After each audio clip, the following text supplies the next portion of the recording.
یہ گھرانہ میاں بیوی اور 3 بچوں پر مشتمل تھا جو جیسے تیسے زندگی گھسیٹ رہے تھے۔ گھر کا سربراہ بہت عرصے سے بیمار تھا۔ جو جمع پونجی تھی وہ گھر کے سربراہ کے علاج پر لگ چکی تھی، مگر وہ اب بھی چارپائی سے لگا ہوا تھا۔ آخر اسی حالت میں ایک دن بچوں کو یتیم کر گیا۔ ماشاء اللہ، پڑوسیوں نے سنت کی ادائیگی کرتے ہوئے ایک دن تو کھانا پیش کیا اور مزید 2 دن اور ان کی خدمت کی، مگر بعد میں اپنے کام کاج اور اپنی مصروفیت کی بنا پر اس گھرانے کو سب بھول گئے۔ چوتھے روز بھی وہ مصیبت کا مارا گھرانہ کھانے کا منتظر رہا، مگر لوگ اپنے اپنے کام دھندوں میں لگ چکے تھے۔ کسی نے بھی اس گھرانے کی طرف توجہ نہیں دی۔ جب بھی قدموں کی چاپ آتی، انہیں لگتا کوئی کھانے کی تھالی اٹھائے آ رہا ہے، مگر کسی نے بھی ان کے دروازے پر دستک نہ دی۔ ماں تو پھر ماں ہوتی ہے نا، اس نے گھر سے کچھ روٹی کے سوکھے ٹکڑے ڈھونڈ نکالے، ان ٹکڑوں سے بچوں کو بہلا پھسلا کر سلا دیا۔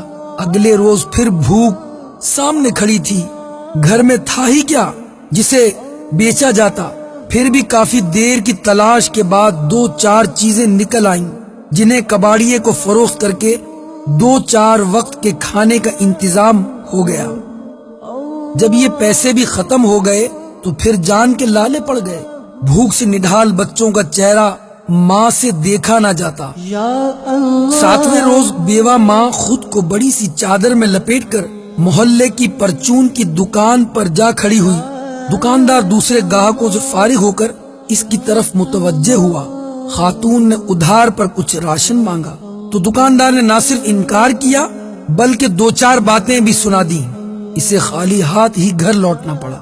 ایک تو باپ کی جدائی کا صدمہ اور اوپر سے مسلسل فاقے۔ 8 سالہ بیٹے کی ہمت جواب دے گئی اور وہ بخار میں مبتلا ہو کر چارپائی پر پڑ گیا۔ دوا دارو کہاں سے ہو، کھانے کو لقمے ہی نہیں تھے۔ چاروں گھر کے ایک کونے میں دب کے پڑے تھے۔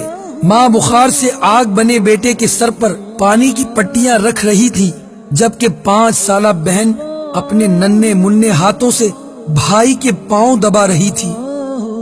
اچانک وہ اٹھی، ماں کے پاس آئی اور کان سے منہ لگا کر بولی، اماں بھائی کب مرے گا؟ ماں کے دل پر تو گویا خنجر چل گیا۔ تڑپ کر اس نے سینے سے لپٹا لیا اور پوچھا، میری بچی تم یہ کیا کہہ رہی ہو؟ بچی نے بولا، ہاں ماں، بھائی مرے گا نا تو کھانا آئے گا نا۔